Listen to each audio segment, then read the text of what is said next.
थांबा थांबा थांबा, व्हिडिओ स्किप करता जाऊ नका, कारण आज खूप युजफुल व्हिडिओ आलेला आहे तुमच्यासाठी. त्याच्यामुळे हा व्हिडिओ नक्की पहा आणि पूर्ण पहा. नवरात्री जवळ आली आहे आणि सर्वांच्या घरामध्ये साफसफाईची तयारी चालू आहे. तर साफसफाईमध्ये सर्वात अवघड काम म्हणजे बघा भरण्या घासणं.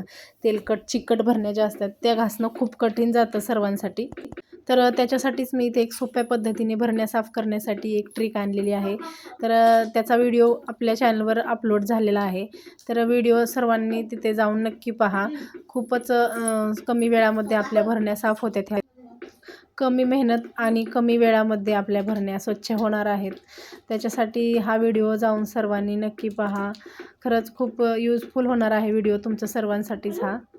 तर मी इकडे एक टोपमध्ये पाणी घेतलं होतं, त्याच्यामध्ये निरमा टाकला होता आणि त्या ज्या भरण्या होत्या त्या पूर्ण भरण्या याच्यामध्ये बुडवून अशा घेतल्या निरम्याच्या पाण्यामध्ये. त्या तिथेच मुरल्या, मला जास्त घासण्याची सुद्धा गरज पडलेली नाही याला. नंतर एक एक हात मी ते साबणाचा आणि घासणीचा मारून घेतला, त्याच्यातच या स्वच्छ झाल्या. दरवेळेस मला खूपच खूपच वेळ जातो याला घासायसाठी आणि खूप कटकटीचं काम वाटतं. पण यावेळेस मला असं काहीच वाटलेलं नाही, कारण मी यावेळेस खूप कमी वेळामध्ये लवकर साफ केल्या भरण्या आणि माझा वेळ पण वाचला. त्याच्यामुळे खरंच मला तर चांगलं वाटत आहे. तुम्हीसुद्धा या प्रकारे तुमच्या भरण्या साफ करा आणि व्हिडिओ आवडला असेल तर व्हिडिओला लाईक करा, शेअर करा आणि चॅनलला सबस्क्राईब करा. भेटूया पुढच्या व्हिडिओमध्ये. बाय.